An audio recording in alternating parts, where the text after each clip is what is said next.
আজ থেকে প্রায় এক মাস পূর্বে অর্থাৎ 5 আগস্ট আমাদের ছাত্র জনতার যে অভ্যুত্থানটি সংগঠিত হয়েছিল 1971 পরে বাংলাদেশের ইতিহাসে অন্যতম একটি অধ্যায়, যে অধ্যায় দিয়ে 53 বছরের ইতিহাসের একটি পরিবর্তন হয়েছে, কিংবা বলতে পারি যে 16+2 18 বছরের একটি ফ্যাসিজমের যে পট পরিবর্তন এবং পতন সেটি ঘটেছে। আমাদের জায়গা থেকে এখানে বেশ কিছু বিষয় রয়েছে। আসলে আমরা দেখেছি আমাদের এই ছাত্র জনতার অভ্যুত্থানের 1 মাস হয়ে যাচ্ছে, আমাদের যে রক্তের দাগ, সে দাগগুলো কিন্তু এখনো শুকায়নি। আপনি ঢাকা শহরের অন্যতম হসপিটালগুলোতে আজকে যান, আপনি Dhaka medical college, Suhrawardy hospital, orthopaedic hospital থেকে শুরু করে চক্ষু ইনস্টিটিউট, আপনি যেখানেই যান সেই রক্তের দাগ, সেই বুলেটের চিহ্ন, কিংবা ফ্যাসিজমের যে দোষর যারা হাতে ধারালো অস্ত্র নিয়ে রাস্তায় নেমেছিল সাধারণ মানুষ ছাত্র জনতাকে ছিন্ন বিচ্ছিন্ন করার জন্য, সেই রক্তাক্ত দাগ আর ক্ষতচিহ্নগুলো এখনও রয়েছে। এখনও সেই দাগগুলো অনেকে শরীরে নিয়ে রাস্তায় চলছে, কিছুটা সুস্থ হয়ে কিংবা কিছুটা ব্যথা নিয়ে। সেই জায়গা থেকে আমরা মনে করি যে আমাদের এই যে ক্ষত চিহ্নগুলো, এই চিহ্নগুলো আমাদের প্রত্যেকের ধারণ করা উচিত। প্রত্যেকটি মানুষের আলাদা আলাদা একটি ইতিহাস রয়েছে, প্রেক্ষাপট রয়েছে। এই বিগত 2 মাসে একজনের সাথে আসলে আরেকজনের ইতিহাসটি কিংবা অভিজ্ঞতাটি আপনি কখনো এক করতে পারবেন না, কারণ প্রত্যেকে যে ঘটনাগুলো ফেস করেছে সেগুলো একজনেরটি আরেকজনের থেকে ভিন্ন।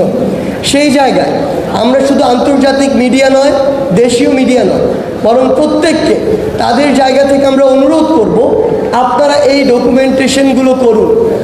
আপনারা দেখুন কিভাবে নিষিদ্ধ গুলিগুলো দিয়ে আমার ভাইয়ের বুকটি ঝাঁঝরা করা হয়েছে, কিভাবে পুলিশ ওই লিথাল গুলিটি, জনগণের টাকায় কেনা গুলিটি বাংলাদেশের ছাত্র জনতার মেরুদণ্ডে বিদ্ধ করার জন্য, জীবন নেয়ার জন্য ব্যবহার করেছে।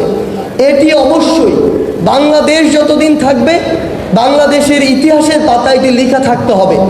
এটি যদি লেখা না থাকে তাহলে পরবর্তীতে এই আওয়ামী লীগ কিংবা অন্য কোনো দল আবার একইভাবে এই ফ্যাসিজমের, এই ফ্যাসিবাদের ধারক ও বাহক হয়ে উঠবে। তাদের এটি জানা থাকা উচিত, মনে রাখা উচিত মানুষ কতটা ঘৃণা ভরে এই ফ্যাসিস্ট সরকারকে প্রত্যাখ্যান করেছিল, কত নির্লজ্জভাবে তারা যখন এই ফ্যাসিবাদটি চালিয়েছিল, মানুষ কিভাবে এই ফ্যাসিবাদের পতন ঘটিয়েছিল। আমরা চাই আপনারা এই ডকুমেন্টেশনটি করুন। আমরা ভাবছিলাম যে 5 আগস্টের পরে 1 মাস হয়ে গিয়েছে, বিভিন্নজন বলছিল যে আমরা একটি বিজয় র্যালি করতে পারি কিনা, কিন্তু আমাদের অধিকাংশ ভাইরা, বোনেরা, ছাত্র জনতা তাদের জায়গা থেকে স্পষ্ট করে জানিয়ে দিয়েছে বিজয় র্যালি, বিজয় মিছিল করার সময় এখনো হয়নি।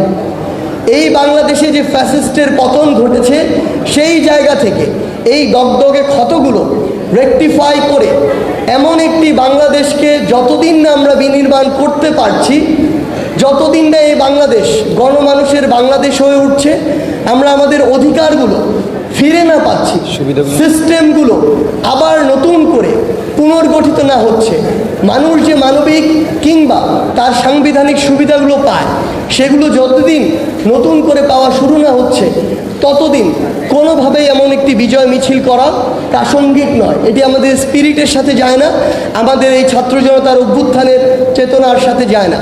সেই জায়গা থেকে আমরা এই মুহূর্তে সবচেয়ে গুরুত্বপূর্ণ মনে করি আমাদের সেই ভাই বোনদের যারা এই ফ্যাসিস্ট সরকারের পতনের জন্য, আওয়ামী লীগের এই দুর্বিষহ শাসন ও শোষণ আমলের পতনের জন্য নিজের রক্ত দিয়েছে, জীবন দিয়েছে।